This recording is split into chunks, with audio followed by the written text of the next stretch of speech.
What's going on, YouTube? So I thought that I would just kind of shoot a quick video. I'm on my way back from the store because at home the kids would probably be up my rear end as if I were to try to do any kind of video before they're in bed. But I wanted to do something special because it's Father's Day and show you guys how to make one of my favorite things to cook. So we're gonna be making basically Mexican skirt steak tacos. So I just got back from the Mexican store, and they always do a great job of taking it, and I have them run it through the machine 2 times, and it comes out nice and tender, and they trim it up really nice, and it's just incredible. So here's my traveling buddy right here. There's my buddy Gordon. What's up? Hey. He doesn't really. I'm trying to get him used to the truck because we're going to be camping more, but he doesn't like driving at all.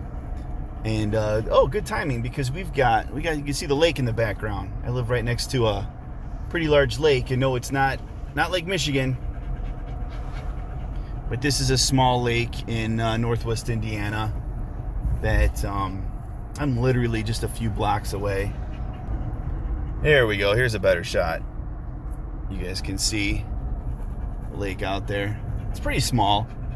I don't know exactly how big it is, but lived here about 8 years and have never been on the lake yet. So anyways, we're gonna head home and I'm gonna show you how to make skirt steak tacos with my special recipe here. Okay, so here it is. We're at home, and these are all the different seasonings that I use. And it's some Goya and a couple other things. A lot of limes, ton of limes. Seasoned salt, we got some salt, garlic powder, onion powder, and that's the secret. So then you take all of that and you basically make some sand art. It's pretty, right? Then with the magic of editing, we shake it all up and we're ready to go.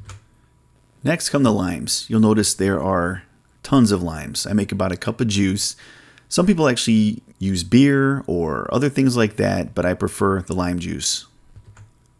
Just take a look at that. That's why these guys are the best at preparing this stuff. Sometimes you get it at the store, it's all thick, nice and thin. You can see through it like paper almost. Okay, so next you're going to take the seasoning and kind of generously put it on there. Now I'm doing this left-handed, so I apologize. It's kind of clumsy. And then you just rub it in real good.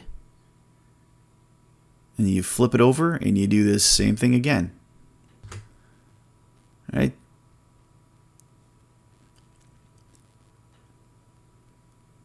Then you're going to take it and start layering it in a dish or something.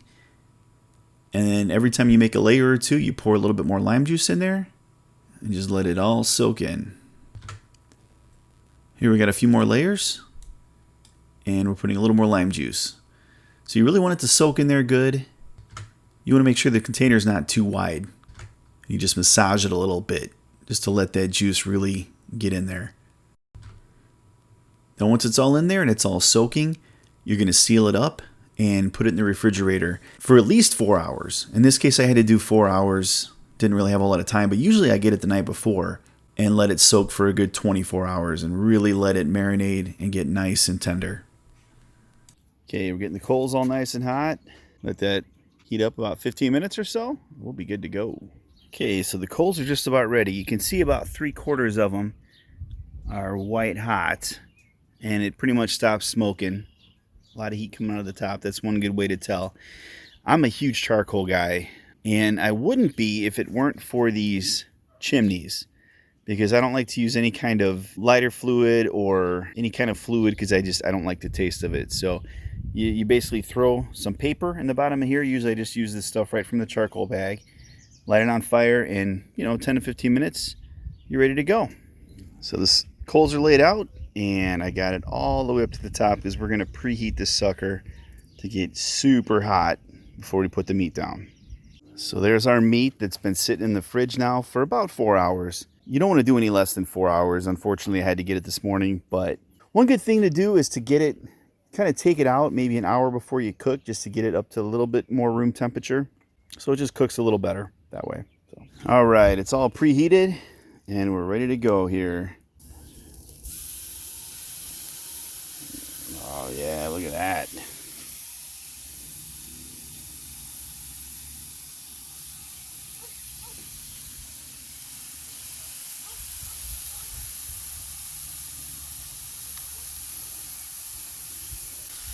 Alright, so one of the things about skirt steak, you want to make sure you cook it at a really high heat. Get it nice and crispy on the outside and a little rare on the inside. So we're going to check that out in a minute. Alright, there's the first batch. You just kind of take it off and wrap it up and rinse and repeat. Here we go. Yeah, you definitely don't want to overcook this. Maybe no more than a couple minutes on each side. And that's why you want it to be really high heat. You definitely don't want to close the lid, because you want it to be, see those little crispy edges, and still maybe a teeny bit rare in the middle.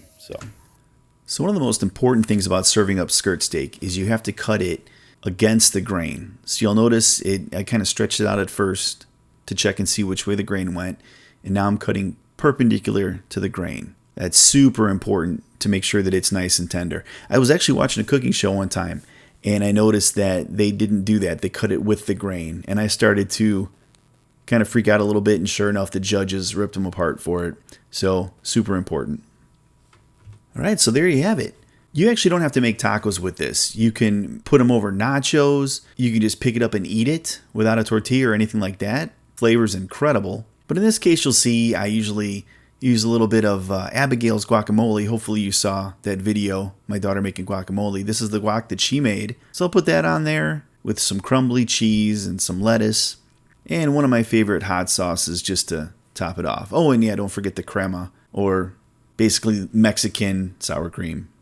Then grab your favorite drink. Beer happens to go very well with this, as you can see. And there you have it.